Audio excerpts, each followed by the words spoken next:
Galera, tudo bem? Sejam bem-vindos a mais um vídeo do canal Paideia, hoje para trazer um vídeo especial comemorativo ao dia deste feriado nacional. Hoje, 21 de abril de 2022, marca a data de um feriado de comemoração histórica no Brasil, o dia de Tiradentes, um personagem histórico importante na história do Brasil. Mas você sabe de onde vem esse feriado? Ou como se construiu essa história? Então vem comigo que eu vou tentar te explicar um pouquinho dessa história. Entender o feriado de Tiradentes, entender um dia em comemoração a um personagem histórico, nós temos que voltar para o Brasil do século XVIII. No início do século XVIII, começávamos o ciclo do ouro, um dos grandes ciclos econômicos do Brasil. Esse ciclo do ouro trouxe profundas transformações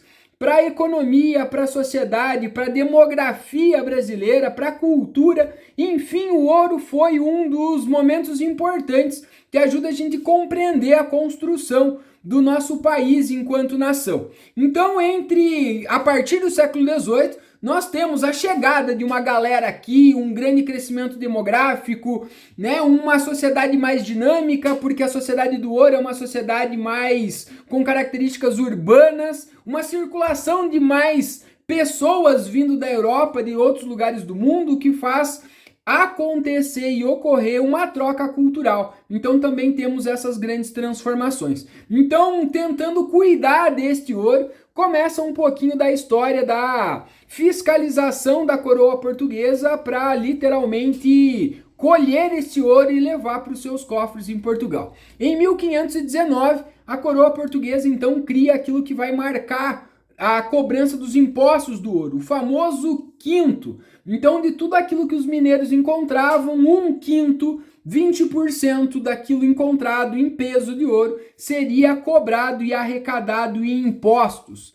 Então, isso vai ser a grande característica da cobrança. Só que em 1534, tentando aumentar o controle e a arrecadação desse imposto, a coroa portuguesa cria uma nova lei aqui no Brasil. Aquilo que ela vai chamar de finta. Ela estabelece uma cota fixa por ano da quantidade de ouro que deveria ser paga em impostos pelos mineiros. E essa quantidade vai ser fixada em 100 arrobas. Essas 100 arrobas dá aí aproximadamente 1.500 quilos desse momento. Só que o problema desta nova forma de cobrança de impostos é que, a partir da década de 1750, a segunda metade do século XVIII, as reservas de ouro no Brasil começam a dar os primeiros sinais de esgotamento.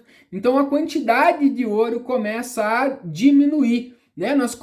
Começa a se esgotar o ouro aqui no Brasil, e o que vai fazer com que esse pagamento do imposto da finta comece a ficar difícil para os mineiros. E aí esta arrecadação da coroa portuguesa começa a cair. Aí vem aquilo que vai começar a nascer, vai provocar o nascimento do surgimento do movimento que vai criar, então, Tiradentes. Então, a partir daí, acreditando que a diminuição da arrecadação do ouro não estava literalmente no secamento e no esgotamento das jazidas, mas sim no contrabando e no desvio por parte da população brasileira.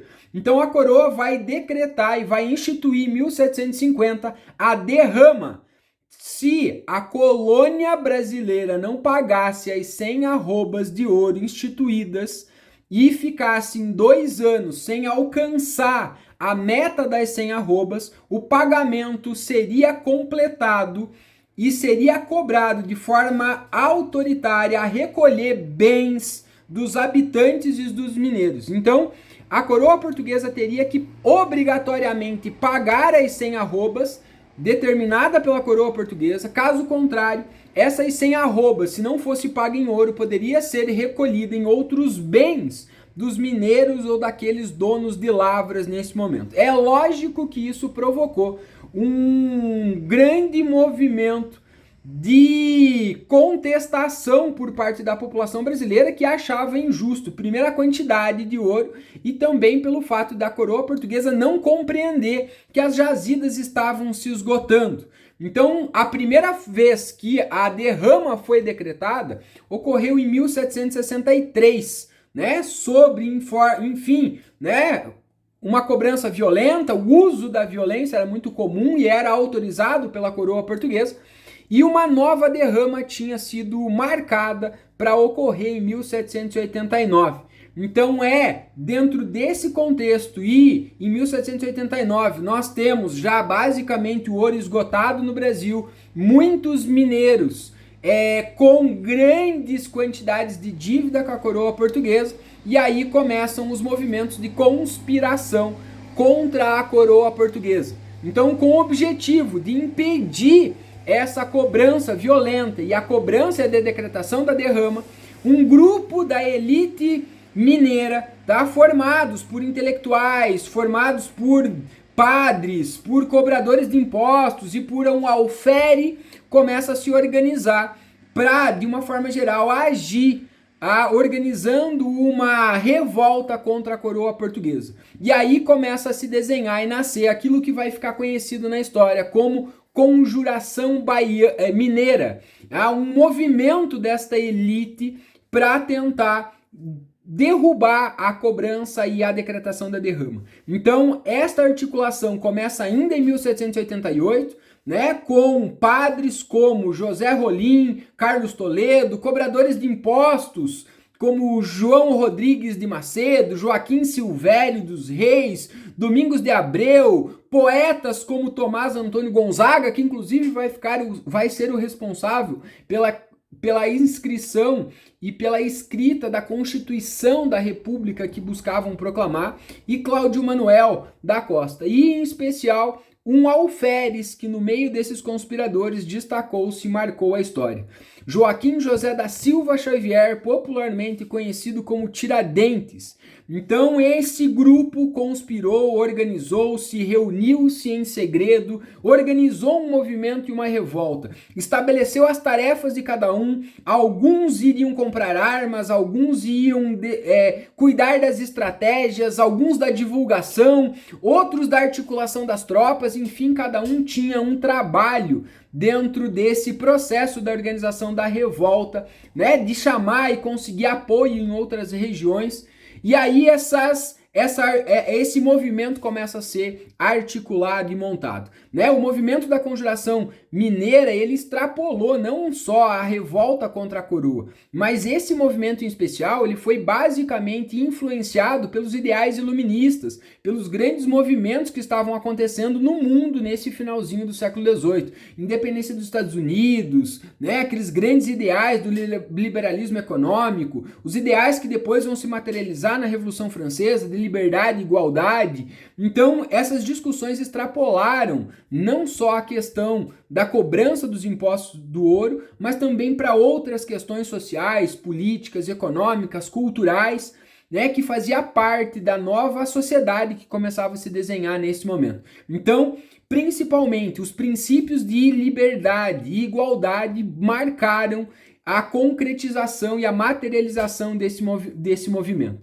Então, entre as suas principais reivindicações que vão marcar essa Conjuração Mineira está a proclamação da independência e a proclamação de um governo republicano em Minas Gerais, o perdão da dívida. Então aqueles que tinham dívidas com a coroa portuguesa receberiam o perdão nesse momento, a fundação de uma universidade e a instalação de manufaturas para o desenvolvimento industrial. Então essa galera já está ligada em tudo aquilo que está acontecendo no mundo, né, da Revolução Industrial, do grande desenvolvimento, né, das novas grandes tecnologias do mundo da economia nesse momento. Então esses eram as grandes reivindicações e objetivos desta movimentação da Inconfidência Mineira. Só que, infelizmente, a Inconfidência Mineira foi algo que ficou só no campo da utopia, abstrato, do desenho de um movimento, porque ele não chegou a se concretizar.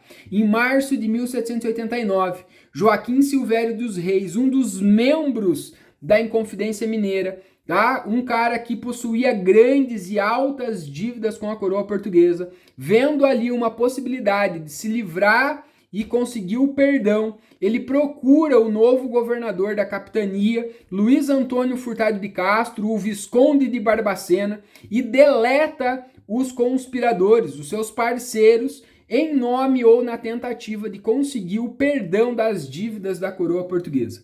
A partir dessa delação, 34 pessoas vão ser presas pelas autoridades coloniais, entre eles, tá, todos aqueles que participaram, e a partir daí a coroa passa a investigar quem seriam os líderes desse movimento.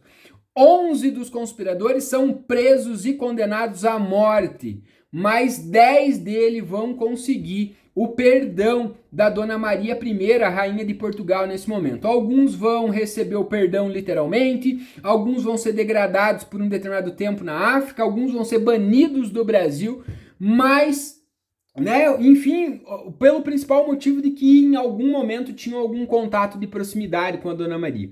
Destes 11, 10 conseguem o perdão e apenas um tem a pena aplicada como exemplo para o restante da população que tentasse ou ousasse conspirar contra a coroa.